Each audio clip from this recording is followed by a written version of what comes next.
No Jumper, coolest podcast in the world. And today I'm in here with an old friend, somebody who's been on the podcast multiple times, except today we don't have a bunch of fucking assholes to interfere in our conversation. Normally we got like Bangs or Mike or Andy Milanakis or Fusi. Now it's just us, man. I was just on the way here. I was just talking about how I've been in 3 different No Jumper studios. Yes. Yeah. You That's move true. around. Yeah. And there was actually another one from before we even did the first one. Yeah, we've been moving around. Yeah. This one's permanent? No. No, you're going to move again? Yeah, we're going to buy something new pretty soon, I think. But I'm torn between the idea of buying an office building out here in the valley or getting a store right in the middle of shit near Supreme and all that shit and just having a store and then doing content in there, but then also having another space to do content because I think it would be hectic to do all our content in something that's like right on Front Street, you know? When everyone knew where the No Jumper studio and stuff was, I mean, you had a lot of activity, a ton of activity. And there were so many stories that you didn't plan for, just so many things that took place. And remember when the dude stole your cat, allegedly? Just so much. Kid Boo. Yeah, so much weird shit. Yeah. And I feel like you should do that again. It was amazing, but then it's like, you know, it's a balance between the excitement of like anything could happen, but then the bad part is like, oh, anything could happen, including a guy putting a gun in your face and all these crazy fights. And like, I mean, somebody got killed right there the other day. We're not even there anymore. Yeah. And a fucking employee at the shoe store got fucking murdered on the street. Over what?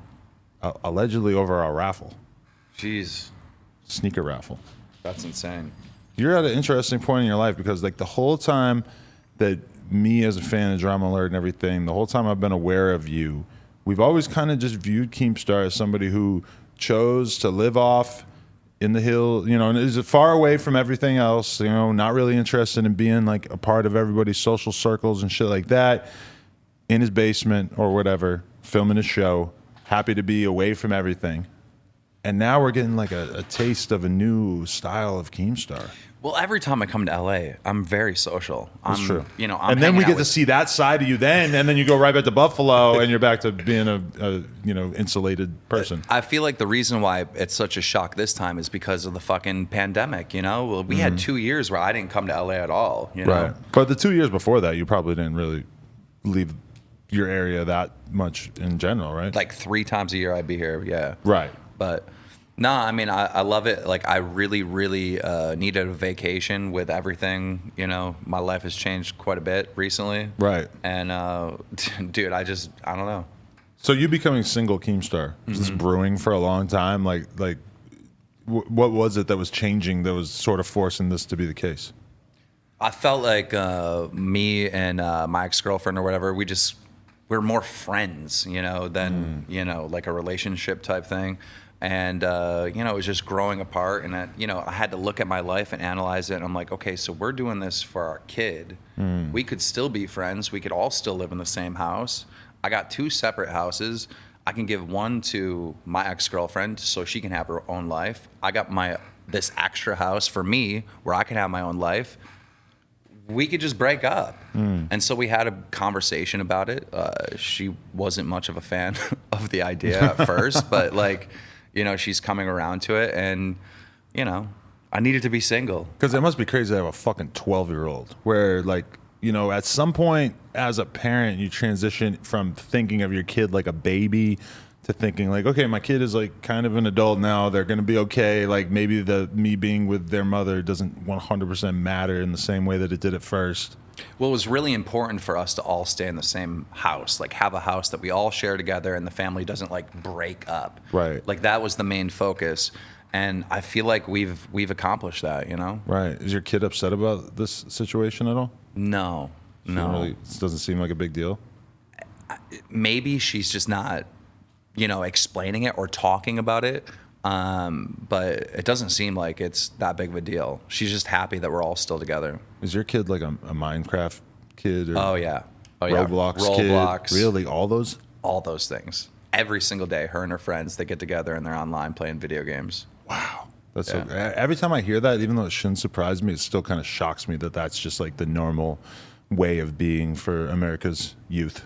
I mean, even when I was younger, but I mean, I guess I was like 20 or whatever. It was Halo, you know? Yeah. Me and my boys, we got together and played Halo.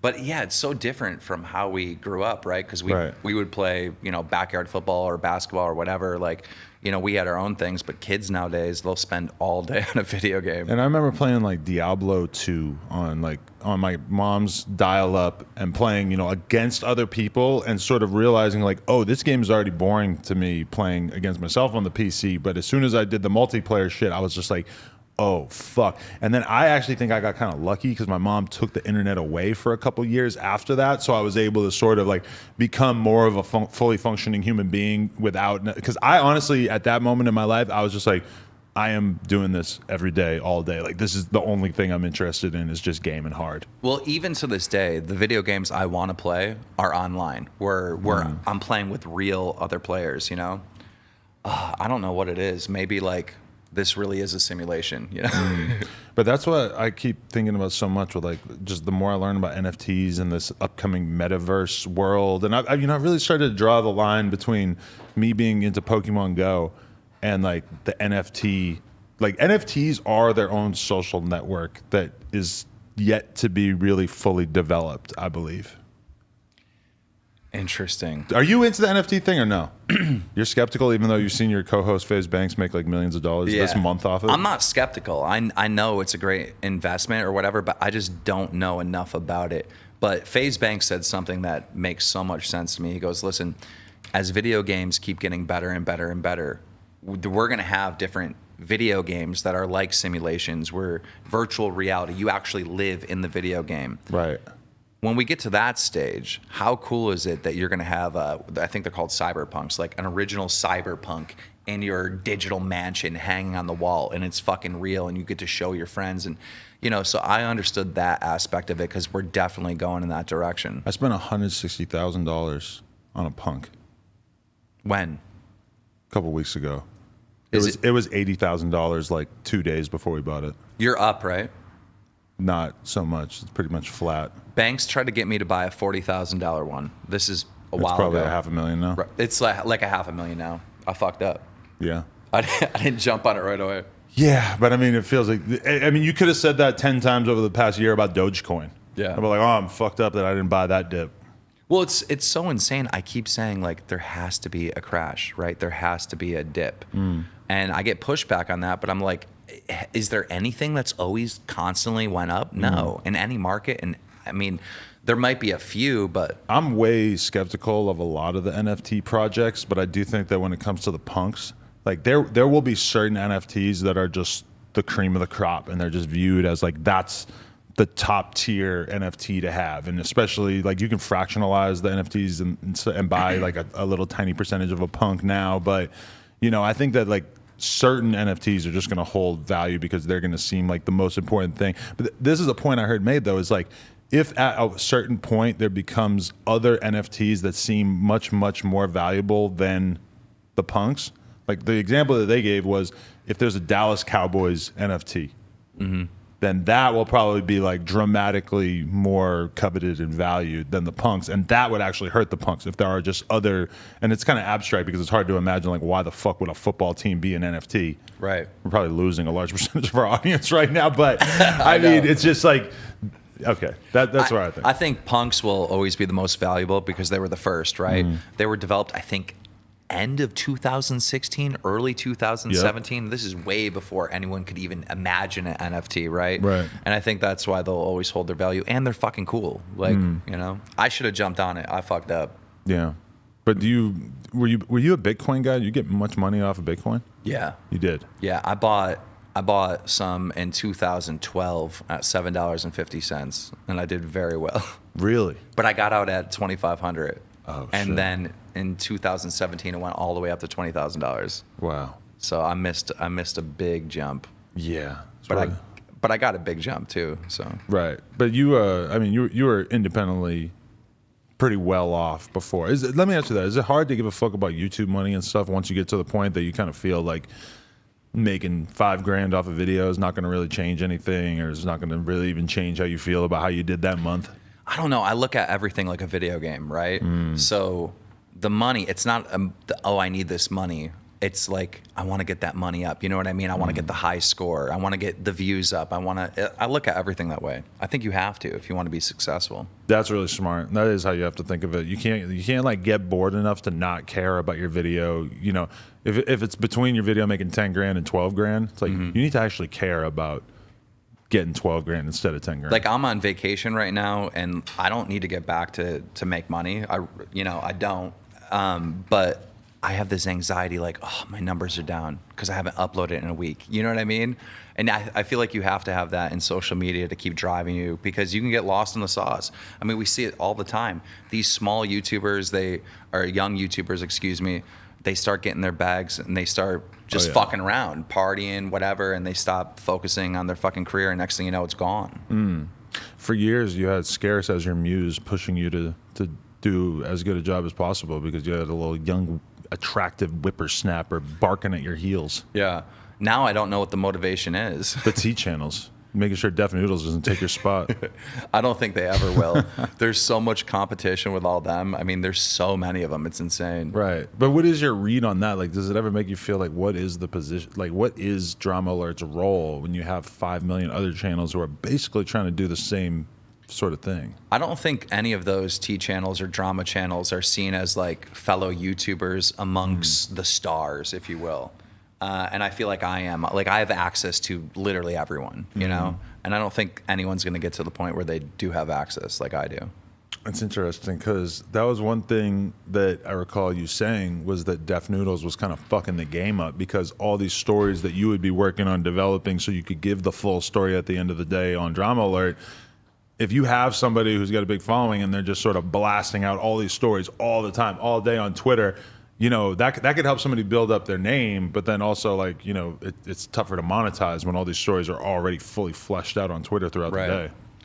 Well, he was putting out a lot of misinformation too. I mean, how many times did Def Noodles like put out a story that was just blatantly wrong or false? And I don't know.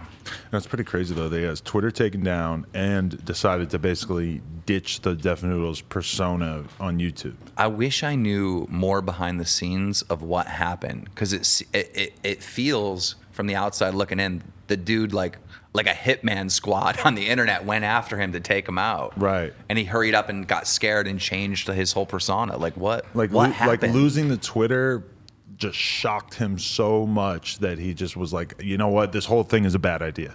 Yeah. Have you seen his new content? I saw the video about not being Def Noodles anymore, but I didn't see any of the new videos. It's so weird when he's talking and he's just him and he's like calm, and I don't know what that is. I can't believe people are still watching him. You don't consider what you're doing on Drama Alert to be a character?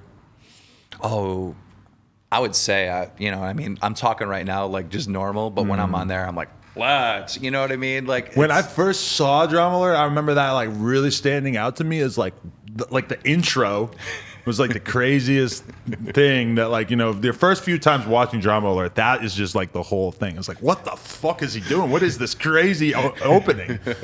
And like, then you kind of get used to it. It doesn't seem like anything, but it's weird actually when you go back and you watch Drama Alert from 3-4 years ago, your delivery is so much more like a normal person and so much less like you're this like carnival barker auctioneer dude who's just like selling you on watching this video till the end and liking and subscribing and ringing that bell.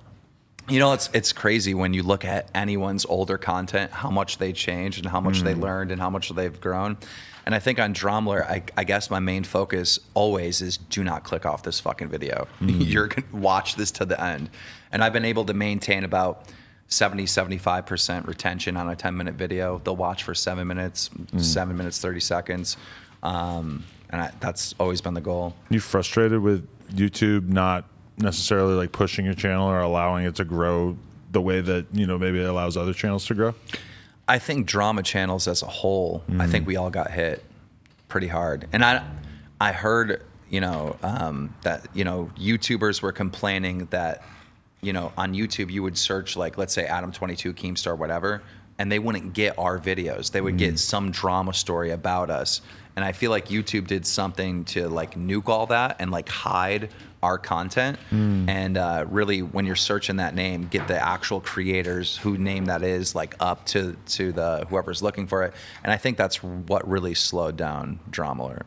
That's interesting, because when I think about the early days of No Jumper interviews going viral, so much of it was like you're watching a music video from an artist and then it just starts playing an hour-long No Jumper interview with them. Right. And I don't feel like that happens as much now, where I feel like if you're watching a music video, the algorithm thinks you want to watch more music videos. So it might show you an interview in the sidebar sometimes. Right. But they're not going to just like so many people told me that they found out about the Suicide Boys interview just because it auto-played after them listening to that on YouTube. And you know, it makes sense. It's just the algorithm figuring out like what's going to be the better viewing experience. How YouTube worked in like 2017 was perfect. And I feel like it's slowly changed into this way where, I don't know, I mean, they have, you know, robots and codes or whatever, and, you know, YouTube is sending people videos that they want to see, but do they really want to see that type of stuff? I mean, how many times are you being recommended stuff that you don't care?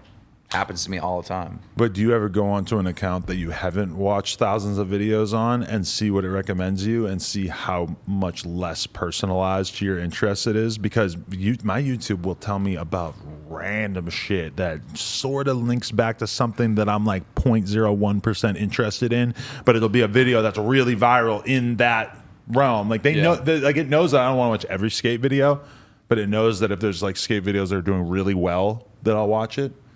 I feel like recommended on YouTube puts everybody and their interest and everything in a bubble, and you don't get to explore and get out of that bubble. Because like when I go on YouTube, my recommended is always like, I don't know, history documentaries, stuff that I'm interested in and whatnot, like Joe Rogan clips, stuff that I'm actually interested in, but it's not allowing me to just discover some new shit. Like I really miss the old system. Yeah. There should be a separate tab for just exploring. Yeah. They probably thought about that. There probably is one. There probably is, we just don't click it. Well, there's the trending tab, which we've all kind of ceased to give a shit about. It's the worst. Anyway, so, okay, let's rewind a little bit. You are you become newly single, and then how are you considering how you're going to meet girls from there? Because that, you know, you had what, like a decade where you weren't trying to meet new girls? Right. And you were always a loyal guy. I don't remember you ever talking about cheating or anything. You probably would have kept it a secret if you were, but yeah, I'm a good guy. I'm a good guy. No, I mean, I was single for a day. A day? Something like that. A very, very short period of time. And I don't know. I met this girl. She came over. I was like washing my ATVs, right? She came. As you do. I had a get together or whatever at the house, and she came to pick up some stuff. She left her bag there or whatever. How'd you even know her in the first place? I just had a few people over, a few friends, whatever. In the Buffalo cool guy scene? Yeah. ATV scene? Yeah. Okay. And she left a bag there, and she came to pick it up. Like, you know, we're somewhat, I guess, friends, you know. She came to pick up the bag that she left, and when she came, like the sun, I'm washing my ATV, right? The sun is shining on her. She's like fucking glowing. And I'm like, what the fuck? Like, I had no interest in this girl at all. And I'm like, I want this girl to go ATVing with me, right? So I was like, you want to go ride side by side? She's like, no, I got to go to work, da-da-da-da. So she leaves, like, quick hug. She was there for like, I don't know, a minute or something. Right. And I'm like, man, I want to hang out with this girl. So she started texting me, and she was like, oh, I'm sorry, I got to go to work. I wish I would have went ATVing. I don't want to go to work right now. I go, when do you get off? And so she got off of work later that night, and we hung out, and we just fucking hit it off. Right. Yeah. To anyone, this is my main thing. When anyone says like, "Oh, it's weird," he might be dating a 20-year-old. I said, you know, Keemstar is one of the more immature people that I know. But true. So it doesn't really shock me that much. But true. That's so true. And right. I'm not trying to be mature, you know, right. At all. I don't Your whole wanna be. brand doesn't really allow for that. Like, okay, let's say that you privately, secretly, like myself, I'm extremely interested in what's going on in Afghanistan. Yeah. I don't necessarily think that all the time that I've spent watching documentaries or reading about Afghanistan is really something that I'm trying to bring to this platform. It's not really useful when I'm talking to a rapper or I'm talking to, you know, whoever, like, it's just not really, it's not the kind of stuff that I'm covering on my channel. I'm not like hugely incentivized to know about it. And if you were to pivot Drama Alert into being like, today we're talking about the drama in Afghanistan. I mean, I just don't. I mean, you know, that's not where you're at. I just wish people would, you know, the ones that are hating and talking shit, look at it from my perspective. Like, all my friends are in their 20s. Everyone I communicate with is in their 20s. Like, my whole world is people in their 20s, right? Or early 30s. So Late I have, 30s. I'm 37, buddy. but I have more in common, and the same for you. You have more in common with people in their 20s than your own age group, right? Oh, yeah. You have more to talk about. You have more that you relate with. So, I mean, it's really been quite natural. And also, my girl's like into like older movies, like movies that I grew up with, like Jaws and shit like that. You know, she feels like these new movies nowadays. Soul. Yeah, she feels like these new movies now are complete dog shit. There's not real acting. Like, the acting has went down fucking hill with these new movies. And how they're put together, where it just switches scene to scene to scene. If you're watching an older movie from like the 80s or whatever, the camera will stay still and you'll watch real acting. It's not that fucking switch the camera, zoom in, da da da da da. And so just shit like that, we relate on that. And then like, I really love like old classic fucking like rock and roll and shit like that. I love jamming out and fucking drinking to shit like that. She's in that type of shit. I don't know. There's just a lot of common stuff that we really link up on. Have you considered that maybe since she's like the first girl that you met since you're newly single, that you might have the rose tinted goggles on, and that you might be like sort of perceiving her as being greater than she really is? I've been there, where you're in a relationship for a long time, you get single, and all of a sudden I walk into the bar and every fucking girl in there is the most beautiful thing I ever seen. The first one that gives me a drop of attention. I'm, oh yes, you're so funny, you're so perfect. Maybe we should move in together. Maybe we should have children. Adam, I was so excited to be a fucking slut. I couldn't wait to be a fucking whore. I was so excited. Really? And it all got ruined. I don't know. I mean, yeah, could you see yourself kind of going the Vitaly route or something and just really like just getting ripped and just being like hog out on OnlyFans? Well, I'm going to be 40 next year, and I feel like the biggest flex is, you know, because, you know, people have been calling me fucking old man and 40 and grandpa, 40-year-old virgin. I am going to flex a six-pack on my 40th birthday. That's the goal. That's your goal? Yeah. 3 years seems, or no, how long you have? You have a year or? I have less than a year, March 8th. I have 3 years. 2022. Less than a year, March 8th. Okay. And dude, I've always said, like, for years, like, when I turn 40, I'm quitting the internet. I'm done. I'm retiring. No, I'm not. Not now. No. I feel like I'm fucking 20 now. Right. Yeah, why would you give up?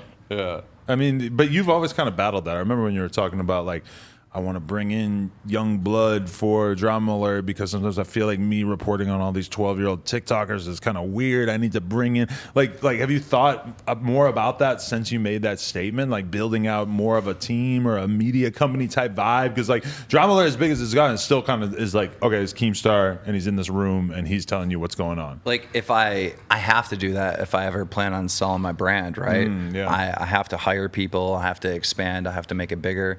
I think the thing that's holding me back is I can pretty much do it all by myself still. Yeah. You know, I do my own editing. I make my own videos. I don't know. I think that's the biggest thing holding me back is I look at the overhead of all that and I'm like, I don't want to spend that money. Yeah, but in the long run, like I mean, No Jumper is very much like kept afloat by me doing all these interviews. I could spend more of my time just working, and I feel like we're getting better at this, but like developing more hosts, developing more shows. Like that's kind of more of the long-term vision, but it's tough because it's like I only have so much time because I'm also doing like 5, 6, 7 interviews per week, you know? I think I'm getting to the point where, you know, I want to get out of the house more. I want to do more things. And so now would be a good time to like start bringing on staff, maybe bring on an editor, stuff like that. But I don't know. I like editing my own videos. I like having control of literally everything. So. And one of the biggest things you have going with Drama Alert is that when you click one, you just know that it's going to be a bunch of like at least pretty relevant shit. That it doesn't feel like every day you just cram it, because it would be cool if it was Drama Alert every day, right? But then also like you kind of know the quality would go way down. And I know, like, because I'm talking about so many in one Drama Alert, sometimes I have 10 stories in 10 minutes, right? Like it's insane. And I know I'm gonna tell the audience a story that they're not interested in at all. And you know, the goal is always like, how do I relate this and how do I make this interesting to an audience member that doesn't give a flying fuck about this person? Like, the hardest challenge for me recently is to talk about TikTokers on YouTube, because the fucking audience, the hardcore YouTube audience, does not give a flying fuck about Charlie D'Amelio. Even if they got 100 million followers on TikTok, it doesn't matter. They still don't give a shit. They don't give a flying fuck. Yeah. And so to be able to weave that in and navigate that, I mean, it's been challenging, but somehow, some way, we're pulling it off. Like, we did the Bryce Hall interview, and shout out to Bryce Hall, good guy. But on YouTube, it maybe got 250,000 views. We had maybe 10 different clips on the TikTok that all might have done like 4 or 5 million views each on TikTok. So let's think about that. Like, that's fucking crazy that we did a piece of content that did fucking whatever, fine, okay numbers on YouTube, and did explosively huge growth-wise on TikTok for us. Think about all these TikTokers that have like 4, 5, 10 million followers. That no one knows. No. You've never heard of them. All the time. It's You'll insane. meet somebody with 3 million TikTok followers, and it's like they don't even really have the pretense of being famous that you're kind of used to with YouTubers, where if you've got 3 million YouTube subscribers, everyone who has 3 million YouTube subscribers that has like a little bit of an ego, or they feel a little famous. I've met TikTok dudes who are like, yeah, I got like 3 million on TikTok, but it's like, they know that nobody fucking cares outside of this little world. And a lot of times they're struggling. Yeah. They're like, yeah, I'm working at McDonald's. I got 4 million followers on TikTok. Like, they're struggling because people haven't really figured out how to monetize it yet. Right. Yeah. Yeah, it's so weird. Do you feel like you've done enough on TikTok? How are you doing on there? This is my TikTok's for fun, Just right? for you. It's not like, oh, I need to get views, I need to get followers. But I should focus on it. I mean, shit, I've been watching FouseyTube hit every single, like, Instagram, Snapchat, fucking TikTok, YouTube Shorts. Like, that man is a fucking machine. He like really understands social media, and he's been fucking crushing it. Right. Like fucking millions of views on his TikTok and shit. And it's like, man, I need to be more like that, but I just can't find the fucks to give. Yeah, because like when you have this one thing that you're just funneling all your energy into, like with me with the interviews, like I know I can make YouTube videos about different topics and rap and stuff, and I've done it.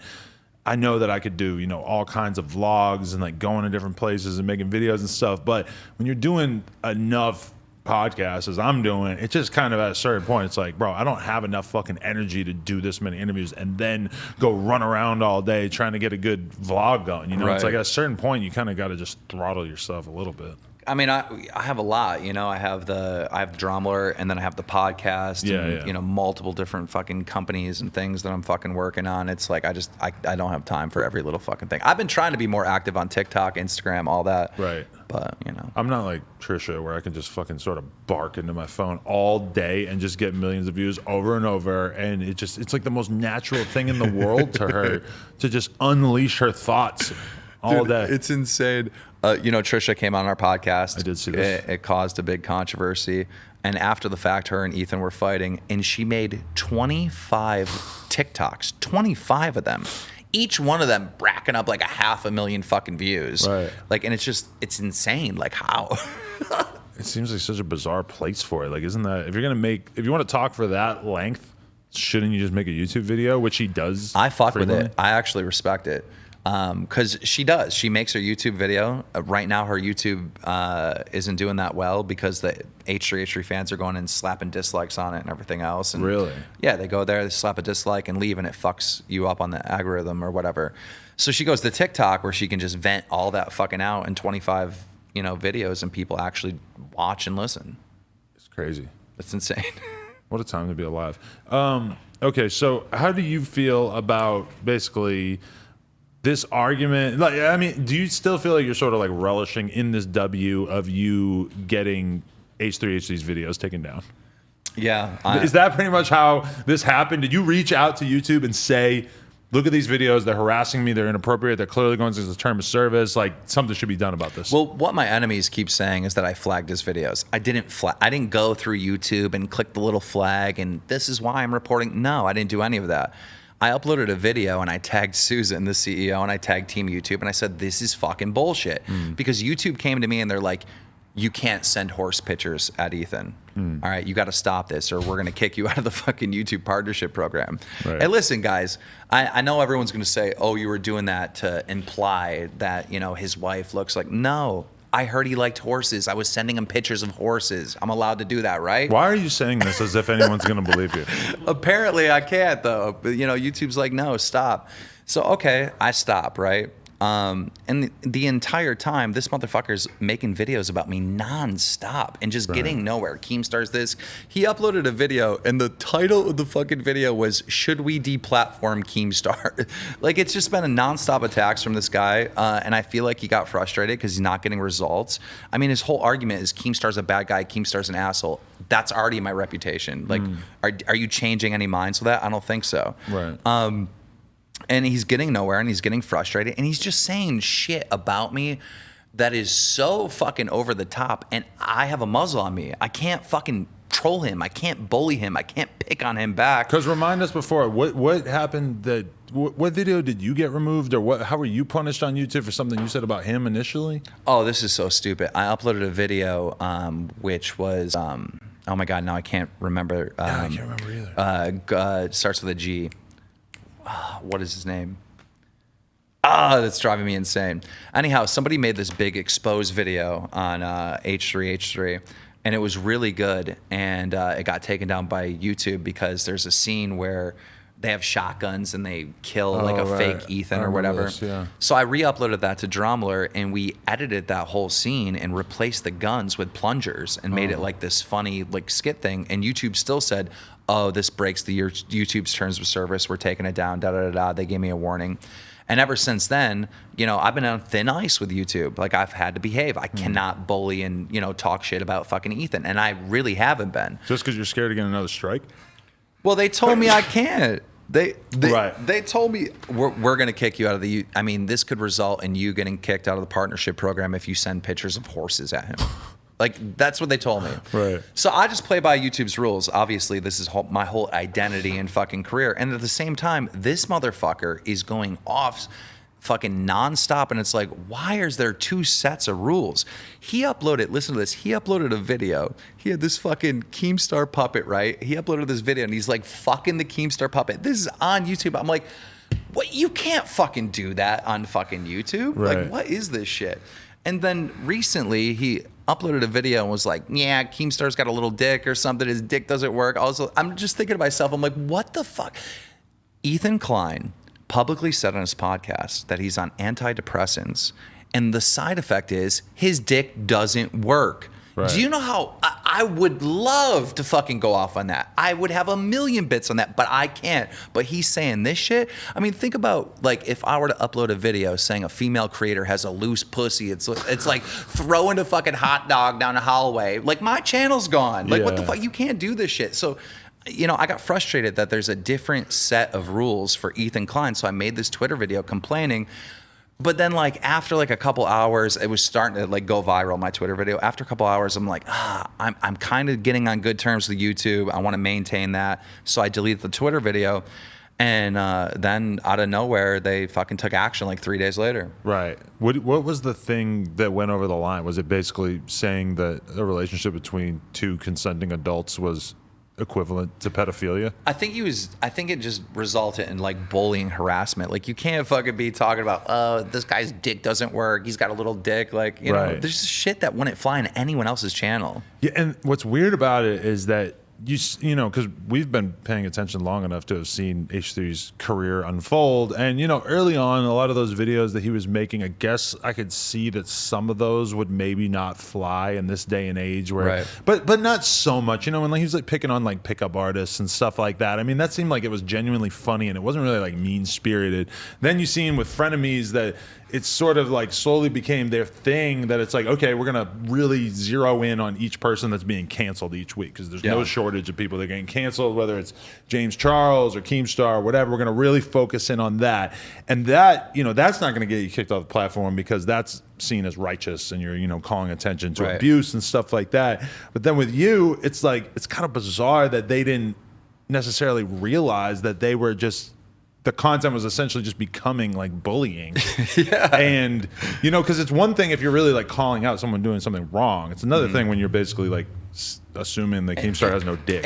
And look, dude, what I want in a perfect world is take the muzzle off me. Nobody gets strikes. Let me bully and harass this guy. Let me troll this guy to the end of the earth, but I can't do it. So how long do I have to fucking sit here with a different set of fucking rules with a muzzle on? But even like you can't say what you feel like saying about him on Twitter because YouTube will see that as basically being like you taking that. It's not even on YouTube, right? You know? And there's been times over this year and a half where, you know, I should have did a drama alert on H3H3. Like he legitimately fucked up, did something, was a hypocrite, whatever, right? There's a story there. And I didn't even cover those stories on Drama Alert because I didn't want to fucking get in trouble with the YouTube, you know? Obviously, to me, it's always felt like someone at YouTube was actively working with him and protecting him. Right. And thank God that it's obviously they're not anymore. He got strikes, right? Right. You think that he's nervous about making videos again now because he's not going to be able to really, you know, he's going to be very careful of like that line and not wanting to go over that line of harassment. The idea of him having his whole channel actually deleted is like the craziest hypothetical I can imagine. Well, think of this scenario. Leafy got his entire channel taken down, 5 million subscribers. And what I've heard is it was because he made a sexual comment about Pokimane, right? Well, he made like 50 videos in a row about her. Yeah, but I'm sure there were some sexual comments in there. Apparently it was the sexual comment that he made where I don't know what the comment was, right? Right. I'm like, this motherfucker, he's literally doing this to me right now. Like, none of it makes any sense. Like, a different rule set. I'm sorry, I forgot the question. Oh, his reaction when he comes back. Right. I don't know. I don't think he has any options with this beef between me and him left. Right, you know? because, I mean, let's be real. He is extremely popular. Like, his fan base is fucking one of the craziest Straight from on Reddit. the internet. Yeah. And he's really unloaded as much as he could on you over the years, I feel like. And, you know, it certainly had an impact. It certainly, like, created, like, massive waves of anti-Keemstar hate over time. But it kind of feels like there's nothing really left for him to unload on you. So then it turns into the sort of, like, weird bullying, making fun of your dick type stuff. Yeah. He's getting frustrated because he's not getting the results that he wanted. He's been able to fucking take down David Dobrik, James Charles, and, you know, have these huge impacts on these other people's careers. To me, not so much, right? And he's so frustrated. He's trying to figure out some way, somehow. And I think you get to a point where the guy's just like desperate to the point where he's clearly breaking YouTube's terms of service, just going way overboard. And, you know, I don't know. You're really relishing in destroying his family, though, huh? With like his mom being mad at Trisha. You know, it's insane. I have Trisha on my podcast, right? Right. And so instantly, Ethan desperately tries to put out this thing that he's sad. And he put out a tweet. He was like, I'm not even going to try to make a joke or be funny. This just makes me sad. Like trying to get the sympathy points, right? Ethan's mom, imagine being 36 years old and have your mom get on social media to defend you. Ethan's mom jumps on Twitter and goes, yeah, I can't believe this. I'm so disgusted with Trisha. I'm not even going to go to her wedding anymore. And so they're infighting like Trisha and Moses and the whole thing. The whole family is like fighting with each other right now over a beef between me and Ethan. Like the L's he's collecting is unreal.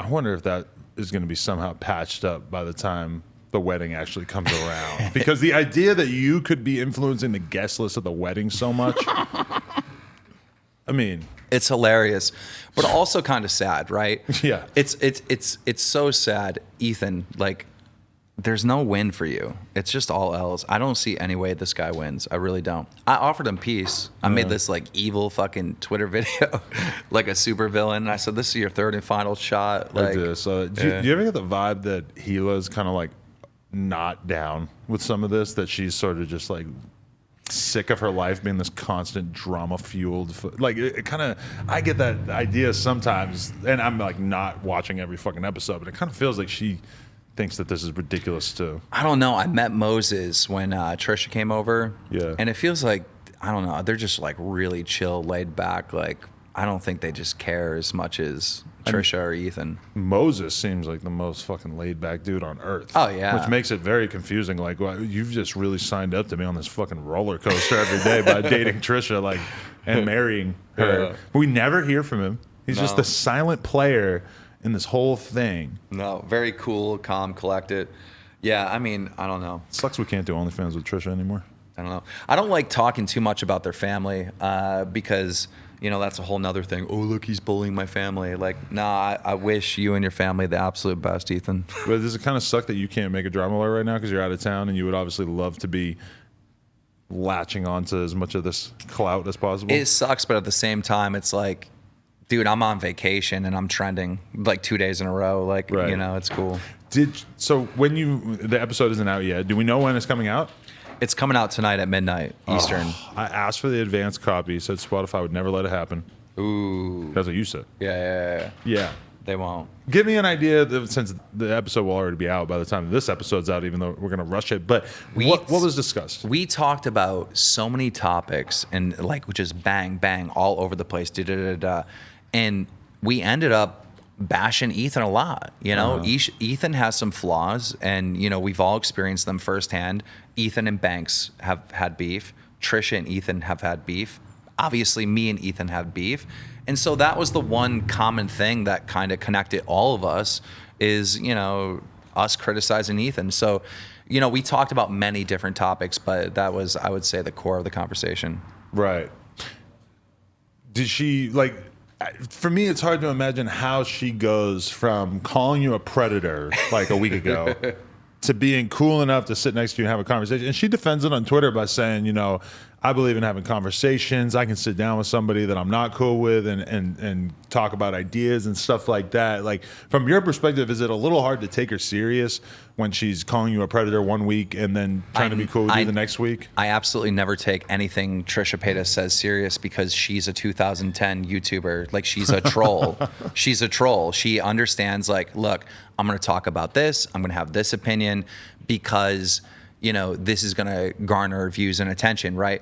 At the same time, I can't fully discredit her, right? She was talking about her life experience and her dating older men and how, you know what I mean? I'm sure that aspect of it is real, but there's also a bit of troll in everything Trisha does, you know, which is for attention, which I can relate to 1,000%. You know, that's me as well. If you weren't dating someone and she wasn't engaged to someone and you found yourself single in this moment, do you think that you would have had sex with her? Just Absolutely not. And you've asked me this like in private about 15 times. Have I really? Yes. Well, I'm gonna just keep asking because it just seems like you guys would probably be on different terms if you would just put your penis inside of her for a little bit. Absolutely not. I'm not attracted to Trisha like that. And she yelled at me for, like, you know, calling people ugly or fat shaming or whatever. So I'm not going down that route. But I'm just like, I'm not attracted to her. You know, she's definitely not my type.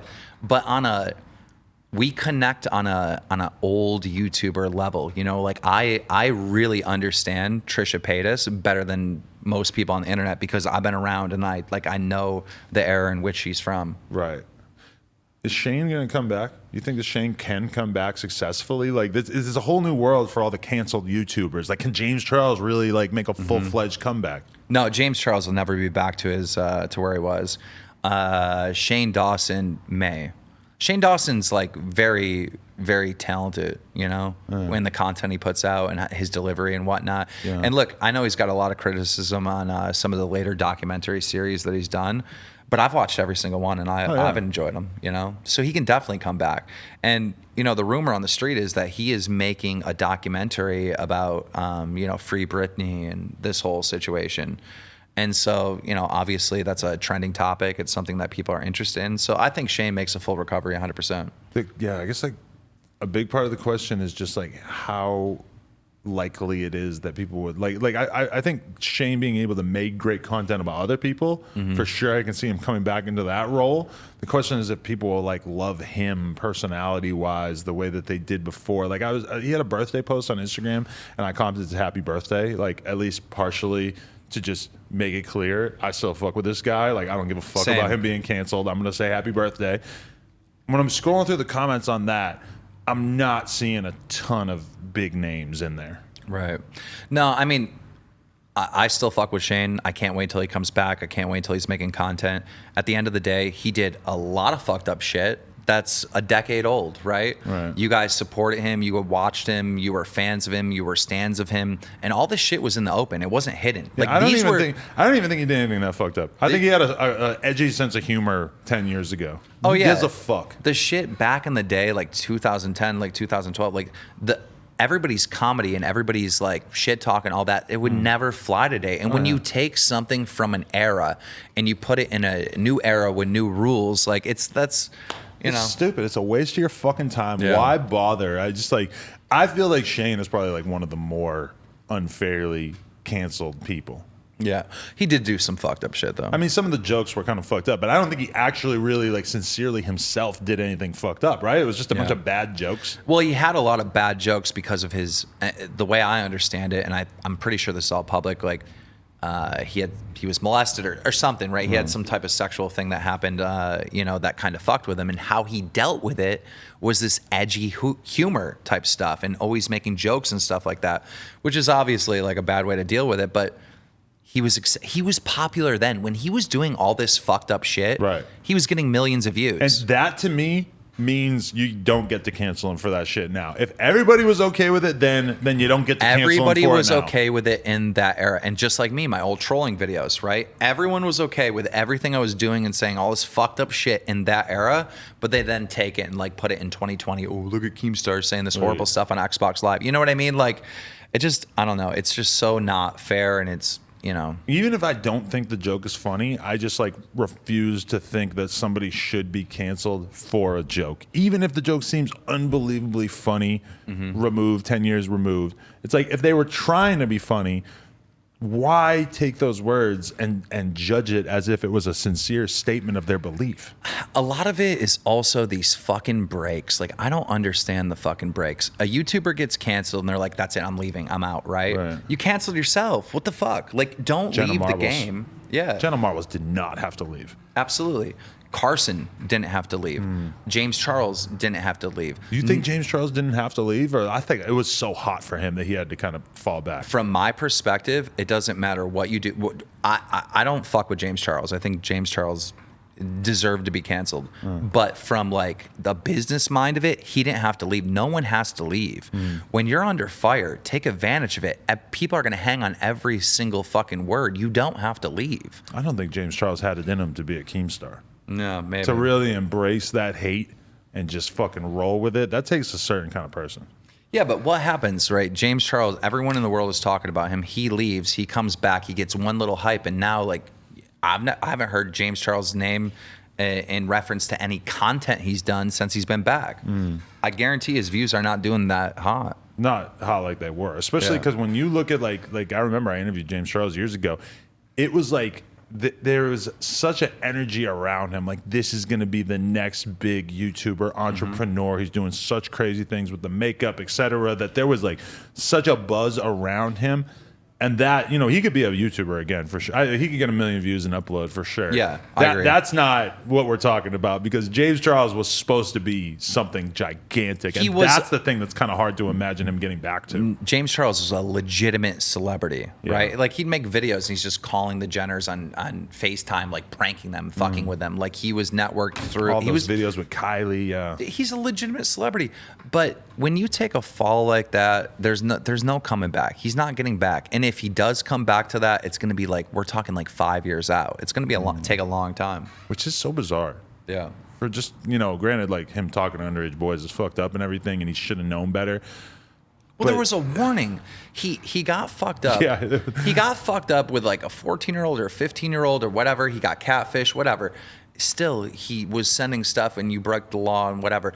But the internet gave him a pass. They did. This thing happened and they were like, James, I understand what happened. Whatever, you fucked up. You need to get IDs. And he was like, I'm on top of it. I'll make sure I know the ages. Like, how is there this warning? And then his fucking career from that point and this scandal still is going up. He's still hanging out with fucking the Kardashians and all this. Everything's going good. And you still continue the same. Like, it's so insane to me. He beat the Tati shit, which was like one of the most effective cancelings. He lost like millions of subscribers. It was crazy. Everybody remembers that. I remember I was at Rolling Loud in Florida, and it was just James' career is just melting down, and you're just looking at Twitter. And I remember thinking it was really unfair at that time. And I remember PewDiePie was actually the one who put out a video saying that it was fucking bullshit before everybody else, and he beat that. And then still somehow it wasn't the accusation of texting an underage boy. It was the repeated over and over and over. There was just so many of them. There was like something, and don't quote me on this, but there was like 4 real cases, and then everybody came out of the woodwork, and there were so many different allegations, you couldn't even keep track what was real and what was like for attention and fake. But Def Noodles covered every single one of them. Yeah, it occurred to me like if James Charles's career having that moment hadn't occurred during the middle of the Frenemies era, that it might not have been as big as it was. And it's so insane because one of Ethan's main fucking goals for really going at James and making sure he's held accountable and getting his mob to like fucking tag makeup companies to distance. The whole motivation for Ethan wasn't like protect the kids. He was pissed off because James Charles came out with a sweater that was close to his sweater. Remember this shit? Like his whole motivation was like, you cannot make a fucking similar article of clothing. Like it's hilarious how fucking Ethan Klein's brain works and his motivation. It's insane. Wow. That is fucking incredible.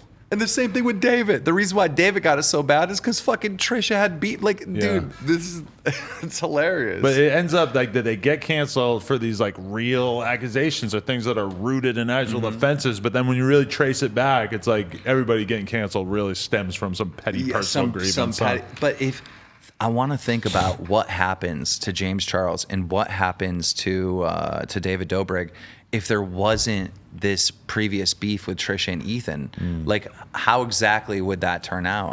I don't think it would turn out the same. Yeah, because there's not even another platform that you could compare to that one that cancels people as their like primary form of content that is even close to as big. Yeah, it was all about hate mobs. Like their whole audience is a hate mob. Today we're going to cancel this person. Today we're going to like it just is. I mean, it's insane. Like Trisha right now. Yeah, I mean, most of this hate mob is controlled and owned by Ethan, right? And Trisha coming on my podcast, bro, they're hating the shit out. Like the shit that they're saying about Trisha is unreal. Right.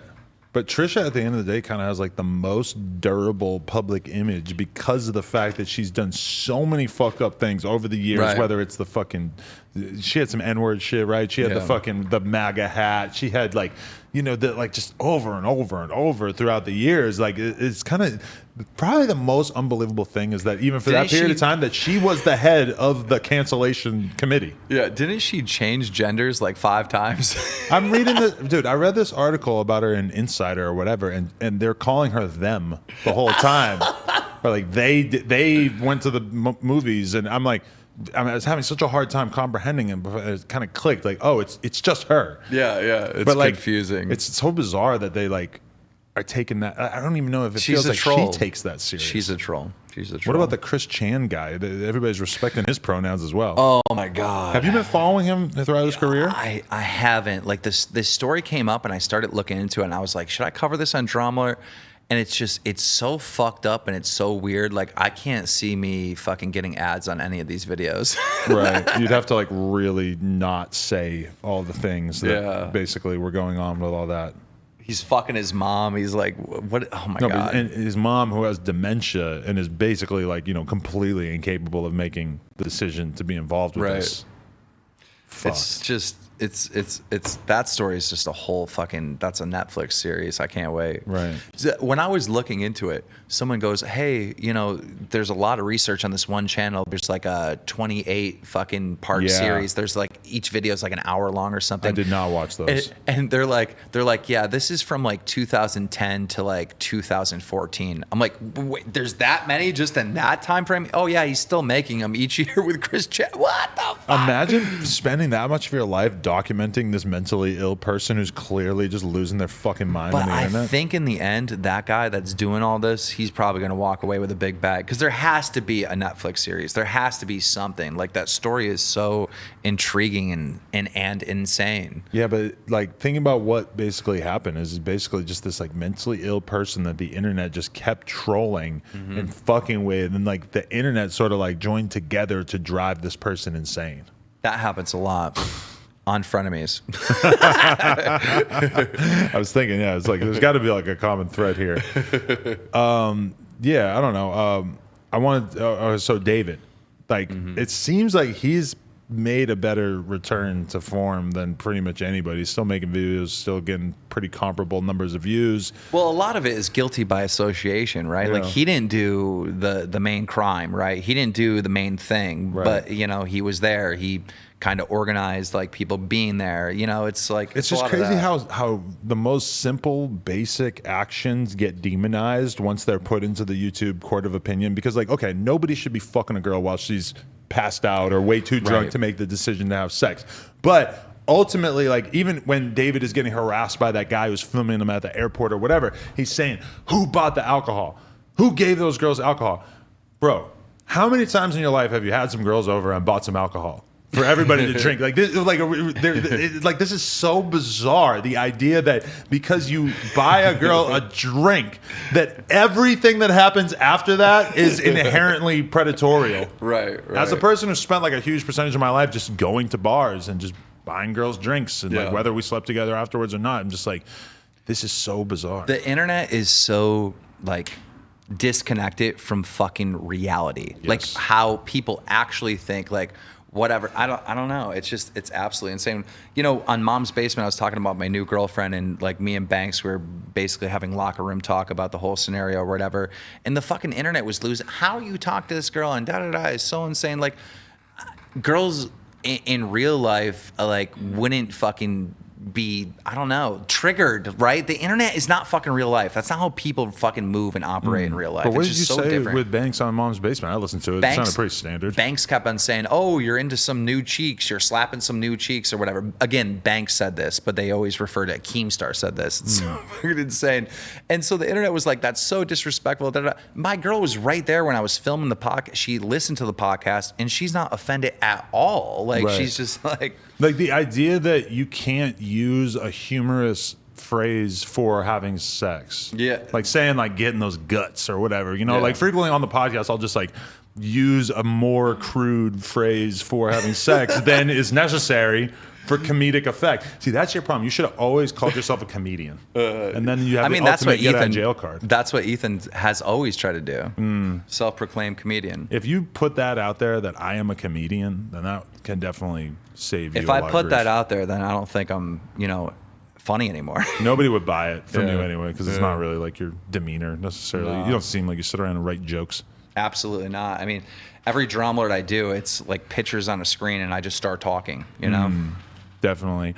What about the conversation with Gabby? Can you give us any kind of insight into how that went and what your thoughts are on her now? Gabby Hanna is probably one of the most misunderstood creators on the entire platform. And look, I used to hate Gabby because the whole thing with her and Rice Gum and the phone, and Yeah. she claimed he hit her and he didn't, and whatever. What Rice Gum did was fucked up, wrestled her for her phone, broke her phone. I mean, they're both to blame in that scenario. My but favorite part about that was that Romeo Lacoste was like the on-site reporter. He was basically working for Drama Alert at that time, doing commentary for you. It's so insane how the things have turned with him. But yeah, so we never got along. And these T channels are like fucking, like, they really bully creators that they don't like. And it's just over any little fucking thing. And so there's one story in particular that happened with Gabby Hanna like a year ago or maybe a year and a half ago. But she was wondering what e-girls look like. So she pulls up this The article. girl who died? Yeah, she pulls up this article about e-girls. Like, the story wasn't about the girl that died. It was literally about e-girls and how they dress. And there was this small paragraph about a girl that died, and she was like a known e-girl or whatever in the community. And, you know, Gabby's just talking about it. She's not reading the article. She's literally looking at the pictures because the whole point is to see what they look like. Right. And these fucking T channels start saying Gabby exploited a fucking murder victim for attention and for views. Like, just going off on this fucking narrative that, like, is just not reality at all. And that was one of the moments where I was like, okay, they're bullying the shit out of Gabby. Like, this is unfair.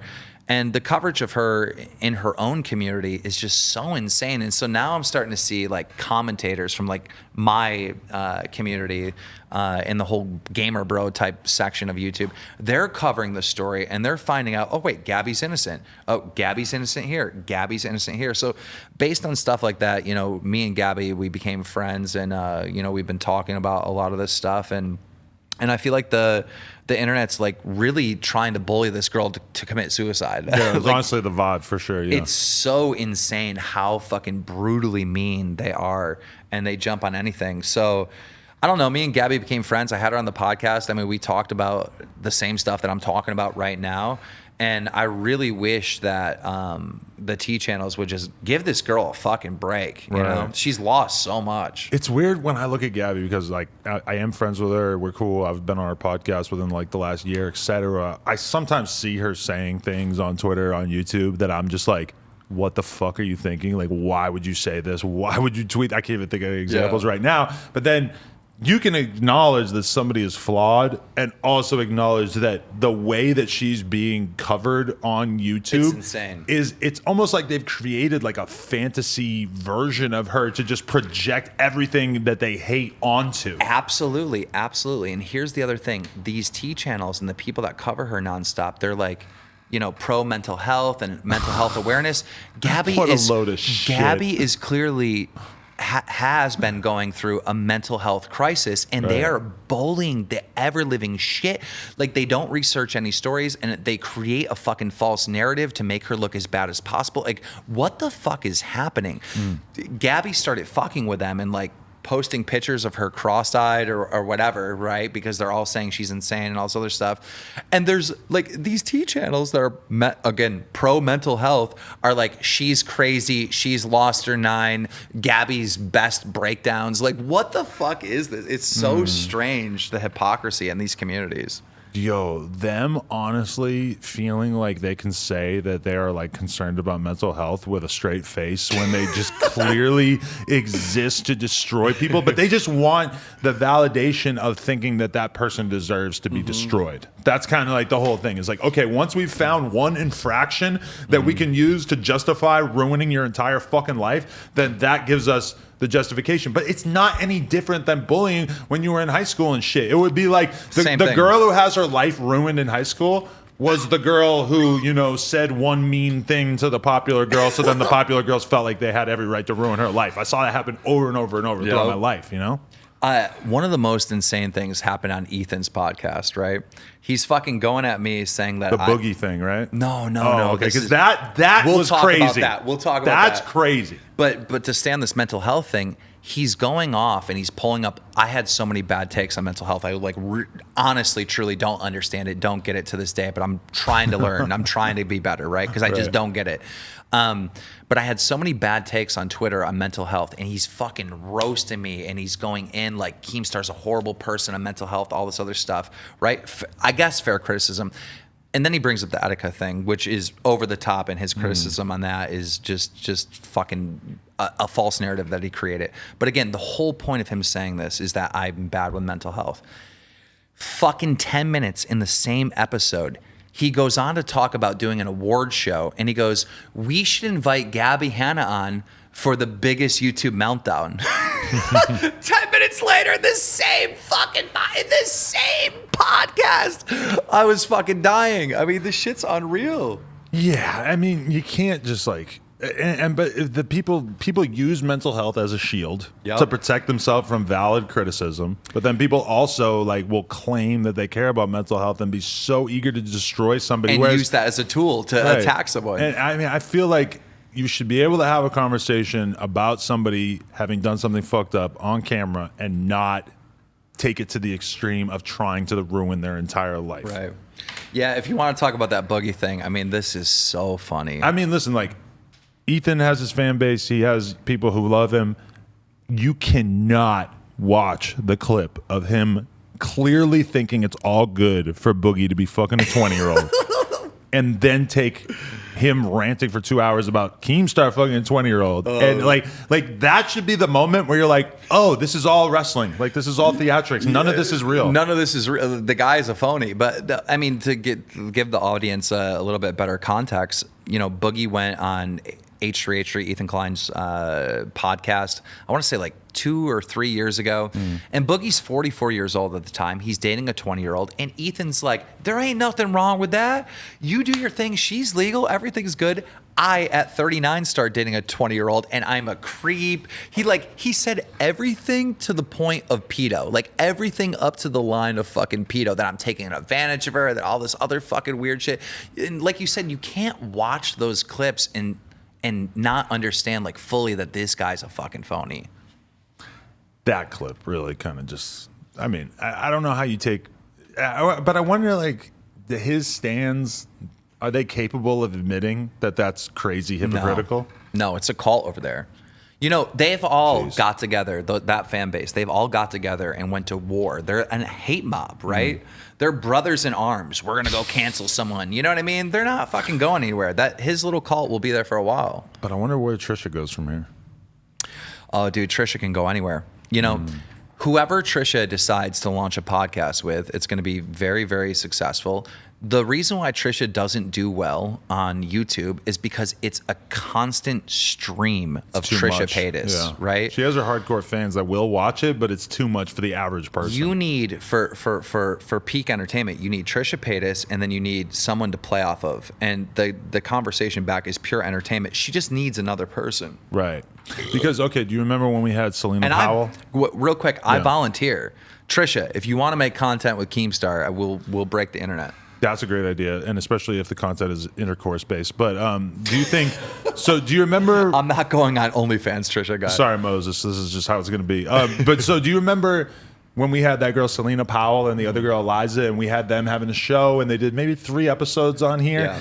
It didn't really work out because they were like exposing all of these famous rappers that they were fucking, and at a certain point, it just became like this dumpster fire that we just wanted to separate ourselves from. But that very much occurred to me. I was like, oh, I can just start a show where I talk on camera to like the most unstable, fucking crazy ass evil people that I know, who had no clout. No one knew this girl. She just came on, and look, that's kind of what Ethan did with same model with same Trisha. Model. You're a pretty reasonable normal guy that has a pretty decent fan base. You pair yourself with a person who's clearly going through it on a weekly basis and is totally unpredictable, and people can't turn away from a car crash. The win will go to the person who's able to do content consistently with Trisha without letting it somehow like affect and permeate the rest of their life. Because Ethan, he got way too close to it right away. They became family. I mean, that's way over the top. Like, I knew this was going to end in flames, but let me give some credit to Ethan and Trisha. This could have been way worse. Look, I know they're fighting back and forth, but based on these two and how these two are, Ethan always needing revenge and being petty and and Trisha Paytas just going off and everything, this breakup between those two should have been way worse. And I have to give respect to both of them that it's not worse than it is. Don't you agree? No, yeah. Because it should have been fucking horrible. Yeah, because everything that they said about each other was blown up by the media and created into all kinds of different content, but you didn't really see that much of it. Like, it could have definitely kept going for weeks and months. It should have been way bigger and uglier, and, respect to both of them. And I think part of that is they are family. They are literally family. So at a certain point, you got to try to save it somehow. I feel like if you did a show with Trisha, you need to like never be in the same room as her. Or if you did it like from like different zip codes, I feel like that could help a lot. Yeah. When I met her and she came over to the studio, she was absolutely lovely, nice to my girlfriend, nice to everyone. I met Moses. Like, it's hard to, like, after meeting Moses, like, be hitting up Trisha like, you said you want to eat my asshole and all this stuff. It's hard to like maintain that. You want to fuck me, you want my Keemstar cock, Trisha. It's hard to maintain that after meeting Moses, because like, no, I don't want to disrespect the dude. Like, I just met him. But doesn't he seem like the kind of guy who would just be like, whatever? Yeah, absolutely. But he's so cool, you don't want to fucking disrespect him in any way. No, I remember like we did that scene where we hooked up with Trisha, and it was totally fine, kicking it with her. She was great to hang out with. My girls talking about how, I love Trisha, like, I like her, I like being around her, yada yada. It was like a day or two later where she's in the craziest all out beef with somebody I can't even remember. And it was just like, we're kind of like looking at our phones like, it's kind of crazy that this is the same person that we were just kicking it with, like that she's fucking unloading on people nonstop on Twitter. Like, I don't know, that to me, Trisha's very much somebody she turns her whole life into content, and she just does whatever, and it's all content. And if anything, I've really learned to value not always being in the middle of some crazy fucking conflict or having to be that person who has a crazy opinion or take just to court some attention. A lot of times it doesn't feel like it's worth it, dude. Yeah. The internet's always going to need people like that. Absolutely. 100%. Like the internet, like, especially now, we're in a time where like, if you say the wrong thing, you're going to lose a sponsor. If you fight with someone, if you go off on someone, you're going to lose this, you're going to lose that. The internet's going to need people like Trisha Paytas for a very long time, or the internet's going to be boring. It's all going to be fucking... Look, a lot of these YouTubers, they're not even personalities anymore. They're walking, talking fucking commercials. And it's annoying. It's fucking, I love you guys, have a great day. It's all fucking boring. Like, the core of entertainment has always been fucking drama. Always. History. All right. If you look throughout history, like when you're in class and you're learning about history, what are you learning about? You're learning about fucking dramas between fucking countries and fucking wars and da-da-da. Every single Disney movie has fucking drama in it. Like, this is at the core of entertainment, and you have these huge companies and brands and fucking platforms that are trying their hardest to like make everyone fucking get along. But your entertainment platforms, you need the fucking drama. You need bad guys. You need good guys. And there needs to be war, because that is at the core of fucking entertainment. Yeah, like I've read articles about people like at political conventions where you'll have these like real right-wing fucking thirsty ass like 80,000 followers on Twitter, tweet all fucking day, every day type people, and they'll actually go up to like people on the left, female reporters or content creators, whatever, and really be like, we should collab on like a beef. Like, we'll beef, we'll fucking, argue on Twitter or whatever, and we'll both get a bunch of followers. Like, they see this as a real obvious growth mechanic to just use to grow your platform. To me, that's a little bit foreign, because like, like one of my first videos that I had blow up and got like 500,000 views or some shit was just me basically saying that Fousey was a piece of shit. That's how me and you became friends. And that's the first time you ever reported on me, and you followed me back after that, and I was very excited because I was like, okay, I finally made something that got acknowledged to that extent. But I actually thought Fousey was a piece of shit. Like, I actually like was watching what was going on the internet and finally found something that I actually cared about enough to make a video about. Now, granted, I'm very proud of Fousey where he's at today. But I mean, if you're actually mad about something and you're going to make some content, I get it. If you're going to just like do it to stew up some controversy because that's the only way that you know how to get people to pay attention to you. How insane is it from your perspective? Because you were literally at the core of this me and Fousey beef, like fucking years and years ago, right? And then, of course, I did the documentary on the July 15th, Hate Dies, Love Arrives, and we went through that whole thing on No Jumper. And how insane is it to you from your perspective that me and Fousey are actually boys? Like, we're launching companies together. Like, it's like a totally different person now, though. He's a totally different person. He always had a lot of potential, a lot of star power, a lot of motivation. When you look back at all those years that he spent just making crazy ass videos, crying in his apartment and shit, it's like, I think he had to kind of go through all that. And, obviously a lot of that culminated with the July 15th shit. Right. I think he had to kind of go through a lot of that to find himself in a position now where he's thankful for having a platform and being able to do this kind of stuff and make content. And I mean, honestly, from my perspective, I'm just super happy for him, because now it's like I'm seeing a version of him that I actually really respect and can appreciate. And for a long time, it just felt like it was kind of hard to take him serious, Well, in his early career, he got a ton of success, and his friend group around him was all fucking fake, right? And it was all about fucking, you know, the fake LA fucking, I want to be a movie star, celebrity type shit.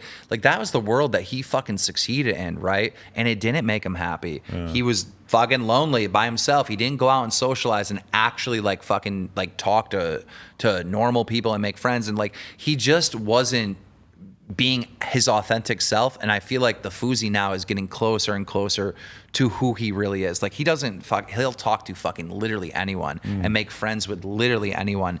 And I really like, I mean, he's still got some of this past identity that's haunting him to this day, but he's going through those battles. And you know, I have so much respect for him, and I'm so fucking proud of him. Yeah. So many classic moments though. The hairline getting tattooed on his head, dude. Yeah. That was some good shit. Oh, dude. He absolutely hates, you know, the documentary on July 15th. He hates all that. But from my perspective, like, I don't care if the internet is picking on me. I don't care if the internet hates me. All I want the internet to do is to say my fucking name. Just please say my name. That's the most important thing to me. And I try to explain to Fousey, you owned the entire summer. Do you remember how long that went on for? Yeah. It was the entire summer. Even the Rice Gum diss track that came out, fucking hysterical. I mean, this No Jumper podcast, when he just rolls up, Best I mean, thing ever. it's just like the whole fucking thing was a goddamn movie. Amazing. And Still gets so many views. And he's embarrassed of it, and I get it. It was a low point, but it's so important to his entire fucking story. Like, you need to fall down, right, in order to appreciate the come up, which he's appreciating right now. I just wonder how strong his mental health really is, and how likely it is that we could see him sort of end up in a bad place again over the next couple of years. He seems very steady right now, though. I'm legitimate friends with him, and I hang out with him in real life with no cameras, like, all the time. Like, I've been hanging out with him almost every day since we've been in LA. And I see him going through the struggle. I see on a firsthand basis of something bothering him, and him trying to deal with it, and him trying to get past it, and him being a way better person and keeping his mental health in check. Like, he's doing a lot of work to make sure that that doesn't happen. Isn't it crazy when you think about, we used to always look at all these YouTubers who are making AdSense money, and we thought, oh, they're so rich, you know? If you could make $1 million a year off of fucking AdSense, then you're fucking the richest motherfucker on earth. Right. And now when we look at influencers, it's like we expect them to be involved in businesses that are, you know, like making $20 million a year and shit. It's fucking wild, the standard by which, how much it's changed. Dude, if you did a brand deal like in 2014, you got called to sell out. Oh, yeah. No matter what. Like, there were these Call of Duty YouTubers. That's all they did, all right? Call of Duty would pay them to do an ad for the new Call of Duty or whatever, or fly them out to play the new Call of Duty, and their own fan bases would hate on them and call them a sellout. The world has changed so much, all right? I'm getting hit up by, what is the Raid Shadow Legends? I'm being hit up by them. They're offering me like fucking $50K or some crazy amount to do brand deals multiple times. Like, I'm telling you, they're emailing me like 3 times a fucking month, all right? Because, you know, there's obviously Raid Shadow Legends, but then you have all these other companies that work for them to get these brand deals and out. They all hit us up, and then, Yeah, so you're getting hit up by multiple. So I make a tweet saying that, you know, I've refused this brand deal. The reaction from my audience was the most shocking thing I've ever seen. They're like, are you fucking stupid? Get the money. Do the brand deal. Are you dumb? Go get the bag. Like, I was so expecting sellout vibes, and it was the complete opposite. So I did the fucking brand deal. Thank you, internet. I got a nice bag, but like, it's so insane how much things have changed. Yeah, like, you know, we recently interviewed Sugar Sean, the UFC fighter, the one who's always with Steve Will Do It and shit. And I did a dick pill ad in the middle of it. I don't think I read like probably almost every comment. I don't think I saw one person even mention it. It's insane. Yeah, they've all figured it out. You know, it's like, that's nice though, to have the fans be on the same page as the creators in terms of like, okay, they need to make money. But that's why the internet is getting boring now is because the brand money is so good and everyone's trying to do it, so they're not trying to fuck up. They're not trying to end up in a fucking controversy. Yeah, I'm trying to be on the other side of that. Now we have a Patreon, patreon.com/nojumper, and you can literally see women butt naked on this podcast. There was a woman fully naked in the chair that you're sitting in right now yesterday. I saw. You sent us a clip, remember? Yeah, she bent over and showed her butthole. We had the cameraman with the fucking fisheye all up in her asshole. I'm just sitting there in the background like, wow. This show moves different. Yeah, that's like kind of one thing I realized is like, you could try to keep a clean image and try to court those brands, yeah, or you could just go all in on the filth. You're really a unicorn, right? Like, is there another like core like rap type podcast show that's like also doing all this other fucking weird shit? No. You're like, you got me on, right? You've had Fuzi, like you have the actual YouTuber. I think you had Ninja on this thing, right? Yeah. Like, well, no, but that would be amazing. Oh, that has to happen then. He beat me in the poker game too. He won $100,000 and I didn't. Yeah, that has to happen. But my point is that you've casted a web in so many different directions, and you know, I think it's been nothing but fucking great. Yeah, it's been fun. Yeah. I appreciate you giving me that boost by shouting out the Fusi video back in the day. I should probably take that down. It's probably terrible. But hey, whatever. All right, you got anything big that you got planned that's coming out? Anything we should know about? I don't even know what to promote. I guess Mom's Basement exclusively on Spotify. We've recently had Trisha Paytas that's coming out very, very soon, and Gabby Hanna. We talk about a lot of shit. It's gonna be interesting. Other than that, I don't know. Check me out on Dromler, youtube.com/Dromler. Subscribe. Ring whatever. the bell. At some point, I'm leaving LA and going back to work, but you know. And as soon as you get the scoop, you're gonna keep us in the loop. Thank you, Adam. Drama Alert Nation.